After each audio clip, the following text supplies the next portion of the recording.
At dito tayo sa patungkol sa huling naging 7-footer giant pigman import, ika nga na si Chris Alexander. So sa mga hindi nga po nakakaalam, bago pa man dumating ang isang Justin Brownlee sa Barangay Ginebra, ay nakapagpa-champion nga po at nakapagpa-champion ay una muna itong si Chris Alexander na siyang bigman import na nakapagbigay din ng kampyonato sa Barangay Ginebra na isang 7-footer. So alam nyo bang yung sitwasyon ng pagkakakuha ng Ginebra kay Justin Brownlee ay siya ring dating sitwasyon din ng pagkakakuha noon kay Chris Alexander, na kung sa ay kulelat ang Ginebra sa standings noong 2008 Fiesta Conference. Pero dahil sa tulong ng import na ito, nakabalik at nakakuha pa ng kampyonato ang Ginebra.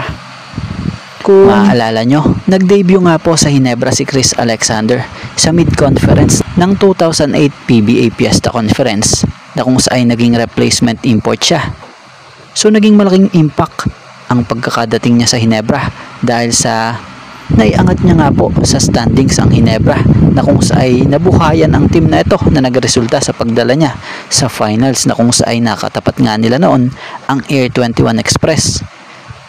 Nang dahil sa malaking presensya niya sa ilalim ng Ginebra, naging towering presence in the paint, altering and block shots, na kung saan naging rebounding machine pa nga po din ito ng team, na gumagawa nga po kada game ng 20 plus rebounds. Kaya naman, nang dahil doon, isa rin yun sa nakapagbigay o nakatulong para makuha ng Ginebra ang kampyonato, na siyang nag-ahon nga sa kanila mula sa pinakalusak ng standings, from nagsimula sa ilalim to umangat at nakapagkampiyon pa.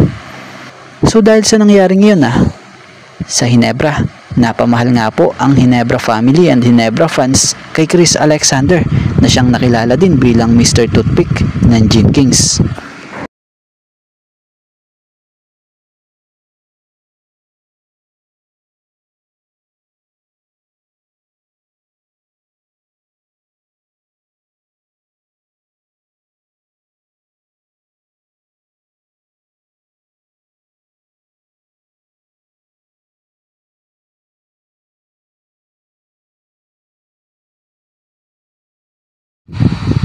So isa nga sa pinag-uusapan ngayon ng mga fans ay ang animoy patama di umano ni Boss Al kay Lastimosa, na siyang nagtutugma nga sa sinabi ni Lastimosa nung Game 4 ng finals after manalo ng SMB na nagkakartadang 3-1, na siyang ayon sa isang interview kay Lastimosa sa nasambit nito, yung mga taga San Miguel na parang nag-champion na sila, they were arrogant, nambabasto sila, parang nag-champion na sila.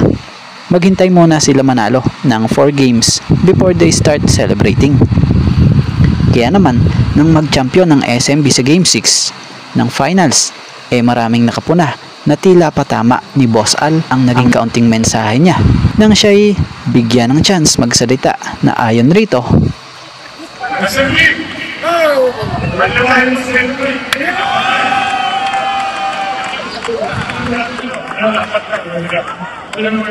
at bago nga ang lahat, baka naman po pwedeng makahingi ng isang subscription para sa ating channel, or pakifollow na rin po kung nagustuhan nyo ang ating mga basketball update.